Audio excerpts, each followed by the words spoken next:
Hi, we are Rihanna and Zönke, and this is your current hot take on quantifier spreading in Korean and English-speaking children. First, we will go over the research of William Philip and his event quantification hypothesis. We will then look at the criticism by his academic arch-nemesis Stephen Crain before finally moving on to the research of Kang Hye-Kyung, or just Kang, trying to synergize both approaches. Now, so-called universal quantifiers are words like every, each, or all, which in certain contexts, young children can interpret differently from adults. As an example, imagine a situation in which there are 3 monkeys holding 1 banana each. If you now show this to both the young child and the adult and ask each of them, is every monkey holding a banana? Both will respond with a resounding yes. However, harmony in the answers starts to fall apart as soon as you add a 3rd banana to the scene. If you now ask the same question as before, is every monkey holding a banana? Some children will respond negatively, reasoning that the remaining banana is not being held by a monkey. Similarly, if we remove the additional banana and add an additional monkey, and now ask the question, is a monkey holding every banana? Some children will deny this as well, pointing out the leftover monkey. So, what's happening here? Why does the additional entity, be it an agent or an object, seemingly throw off young children? Meet William, Churchill, Houston, Philip.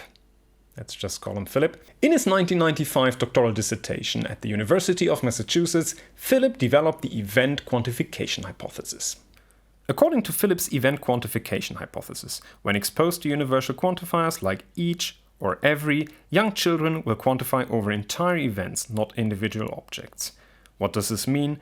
Looking at the example of monkeys holding bananas, all so-called sub-events of the event monkey holding banana would be the monkey as the agent and the banana as the object. When you now ask, does every monkey hold a banana? Most adults will purely focus on the monkey, so the agent, and check, if there is a monkey, does the monkey hold a banana? This is different for some young children though. Children will not just check if all monkeys are holding a banana, but also if all bananas are being held by monkeys. They are expecting both sub-events, monkey and banana, to always also be part of the event monkey holding banana, despite this not being required by the universal quantifier. Children seemingly require a one-to-one correspondence, a kind of visual symmetry not provided when there is an extra agent or object. As intuitive as Philip's explanation seems, it is not without its flaws. Neither does his theory explain why children have a different representation, nor how it shifts towards the adult's representation with increased age. More importantly though, according to the event quantification hypothesis, only the sub-events, so monkey and banana, should be relevant for the child to determine whether every monkey holds a banana is true. However, in some experiments, if you add a different agent, for example a koala, some children will still refuse the statement, pointing towards the koala not holding a banana. As the koala is not part of the sub-events, it shouldn't play a role in determining whether the statement is true. Therefore, Philip's event quantification hypothesis does not hold up to scientific scrutiny. But it gets worse. Enter Stephen Crain, currently linguistics professor at Macquarie University in Sydney, Australia. In 1996, Crain criticized the research, arguing that the symmetrical responses were actually caused by the use of infelicitous context during the experimental setup. Infelicitous! Okay, according to the Cambridge Dictionary, infelicitous is defined as not suitable for the occasion.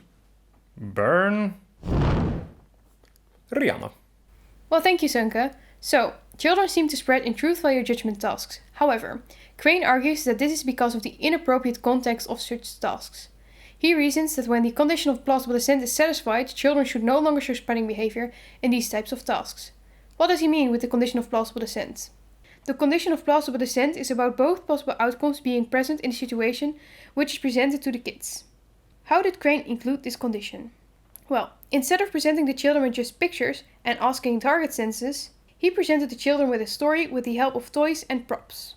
The stories were constructed in such a way that halfway through the story, the correct response is different from the final response at the end of the story that children should give.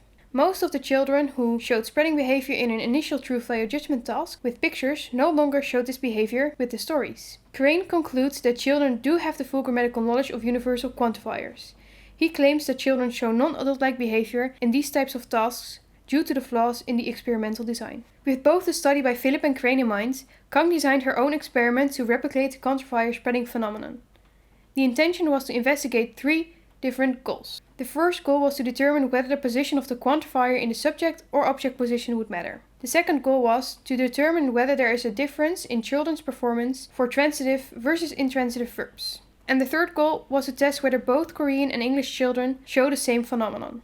We assumed Kang chose to compare Korean and English children because Korean quantifiers are similar in function to quantifiers in English. However, Kang does not clearly justify the reason for the cross-linguistic research. So, how did Kang investigate these goals? She conducted 2 experiments, one with English children and the second with Korean children.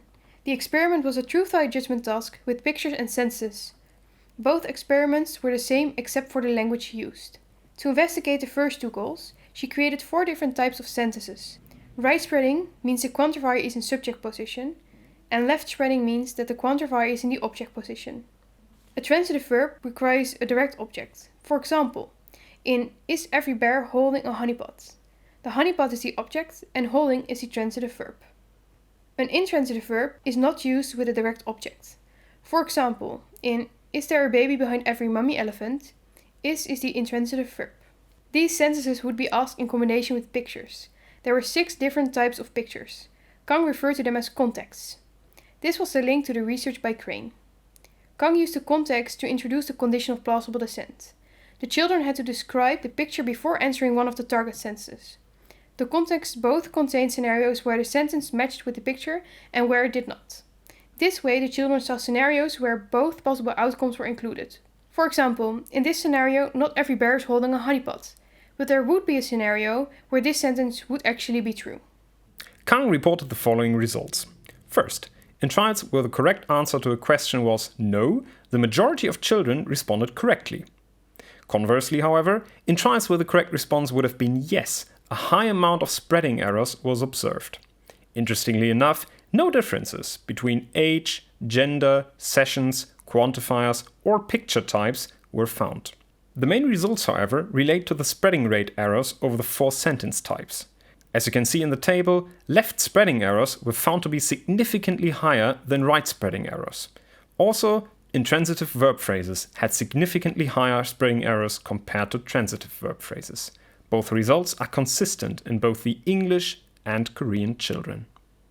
Kang states that quantifier spreading cannot just be based on infelicitous context as stated by Crain. It is more important to find out why, in certain contexts, children still give different responses from adults. It cannot be just linguistic or just cognitive reasons. The different interpretations might be caused by interactions between cognitive and linguistic abilities of the child that are still developing. As was stated in the introduction, children do seem to understand the basic properties of universal quantifiers, as in when they do accept the symmetrical scenarios. It might be the case that the picture that is presented is too salient.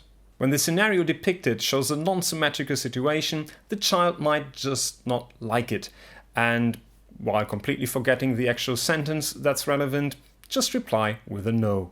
Kang noticed that when the children were asked, "What can you see here?" children tended to enumerate the different entities. Most children answered with a yes or a no to the target sentence, again reasoning by enumerating all the items. This coincides with a suggestion by Brooks and Braine about exhaustive representation, whereby the quantifier covers all the items available in the mental image. The mental image might differ between children and adults because of the different linguistic abilities. Perhaps the reason for the spreading phenomenon is the difference between children and adults in their grammatical knowledge of universal quantifiers. Kang argues that even though children might know the grammatical function of a quantifier as a modifier, they might not be aware of the syntactic function as a determiner. For example, adults know that the quantifier cannot be moved to any position in the sentence. The quantifier has to be moved together with the noun phrase it is linked to for the sentence to be correct. Adults know the quantifier goes with the noun. They have strong enough grammatical knowledge to know which function the quantifier has, so they can disregard other possible interpretations. This might not be the case for children, which causes them to assume the incorrect function of the quantifier and therefore have a different or incorrect meaning in mind. It does not seem clear why Kang included this part in her research, since it was not clearly linked to the assumptions she was making before. Kang states that the spreading errors can be viewed as a cognitive phenomenon because the visual input, the picture, plays an important role in the children's mental image of the scenario. This is linked to Crain's research. However, it can also be seen as a linguistic phenomenon because only children in a specific age group make these spreading errors, linked to Philip's research. Kang concludes her research by stating that the phenomenon of quantifier spreading has to be analyzed from both cognitive and linguistic points of view, and that her research is a start for this integration. We do think that there are certain flaws with Kang's research, as we try to highlight in the video. For example, why did she opt for cross-linguistic research, and also why she thought having different contexts would be similar to the stories by Crain. Thank you for watching and have a nice day, evening or night depending on when you're watching this. Bye!